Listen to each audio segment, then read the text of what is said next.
Thank you. Good afternoon. I have just briefed the members of the Council about the situation in West Africa and the Sahel, which is a region facing political, security, and humanitarian challenges which require sustained international support and regional cooperation to overcome them effectively.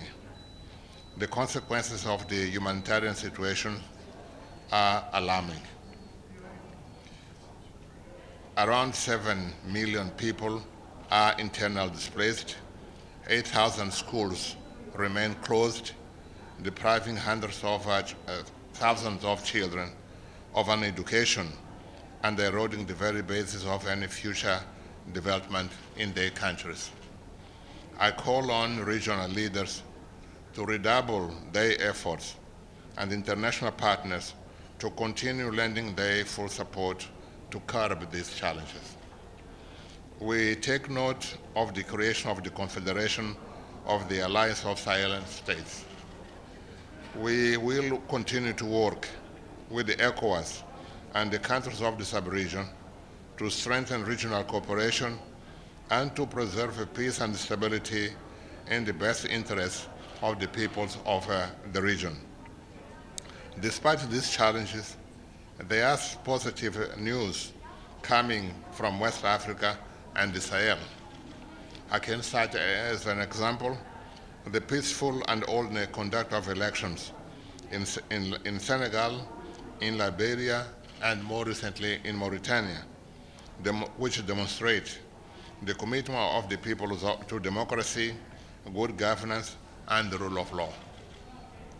I call on all stakeholders to redouble their efforts to promote greater participations by young people, women, and people with disabilities in upcoming electoral process, particularly in Ghana in December. In my capacity of chair of the Cameroon-Nigeria Mixed Commission, I commended the decision made by Cameroon and Nigeria to conclude the demarcation of their border by the end of 2025 within the framework adopted on the Cameroon-Nigeria Mixed Commission.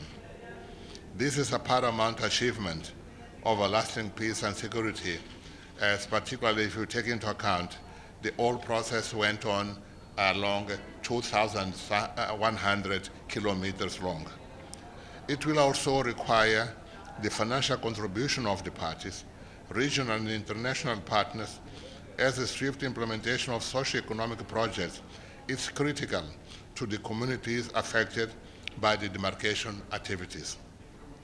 I thank the international community for their continuous engagement in West Africa and the Sahel and their firm commitment to economic development, peace, and security. I thank you. Thank you. Let's take some questions. Al Jazeera. Hello. Hi. Thank you, Mr. Asar, for your briefing. My name is Gabriel Elazar from Al Jazeera English News Channel. In your briefing to the Council, you mentioned that there are 3 Central Sahel states that have voiced that say ECOWAS no longer serves their interests, as you briefed the Council. Can you talk a little bit more about this, specifically about your role, what you can do to change that perception or that view in the region? Right. In January this year, the 3 countries announced that they will withdraw from ECOWAS. And the reason behind was that that organization no longer satisfied their interest. And now the situation has evolved. We engaged with them, tried to share with them that it was in their best interest, particularly if you take a long-term perspective, to remain within ECOWAS.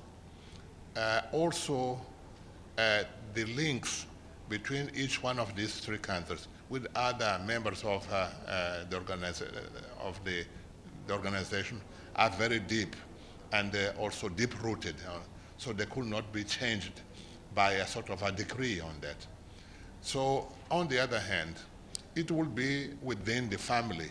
They should seek solutions for their grievances in relation to the organization. Now this is likely to happen. First, because Senegal was entrusted by the recent summit of ECOWAS to be the bridge to facilitate the contact between each one of these countries and the ECOWAS. And this is important. Why Senegal?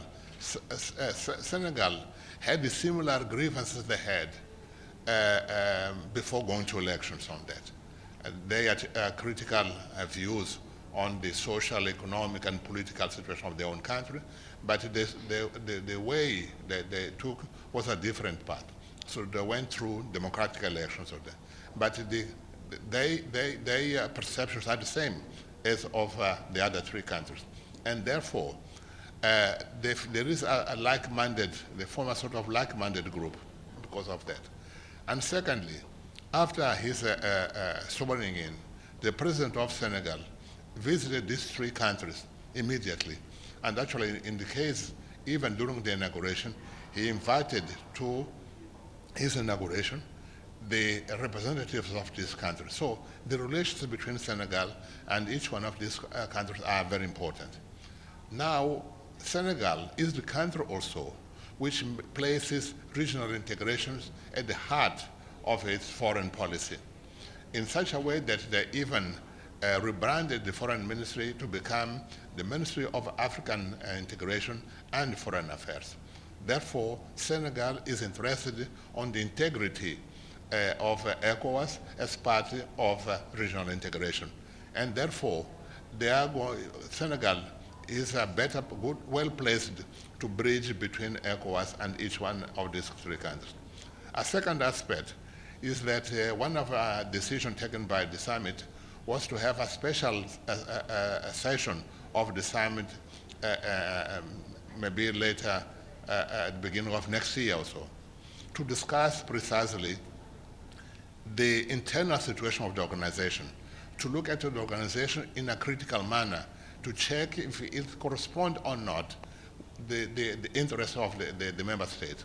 And therefore, the Mali, Burkina Faso, and Niger, they have a golden opportunity to be inside and participate in the shaping of the new organization. So we think that all this taken together is very much likely that they will remain within the organization, but they will continue with the confederation of silent states.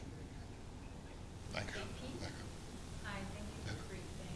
My name is Jade Lozada with the AP, and I'm wondering if you can tell us about the scope of drug trafficking in the Sahel and how successful authorities have been in seizing drugs. Well, drug trafficking, all illegal trafficking in the Sahel is rampant. It's drugs, it's weapons, it's human beings, it's mineral resources, and even fuel, which is very much trafficked. So this illegal economy is rampant on that. But the states are weak to control it because most of their efforts are directed to fight terrorism. And therefore, there is no more space left to do that. So we can say and admit that the efforts of to control this drug trafficking maybe are less than they should be. It's true that there are some seizures in Senegal, particularly in some other coastal states, but this doesn't reflect the dimension of the problem. So we need more robust capabilities of these states, particularly on the police, different branches of the police to be able to control effectively all this illegal economy. Thank you so much. Thank you. Thank you, everybody. Thank you very much. Thank you.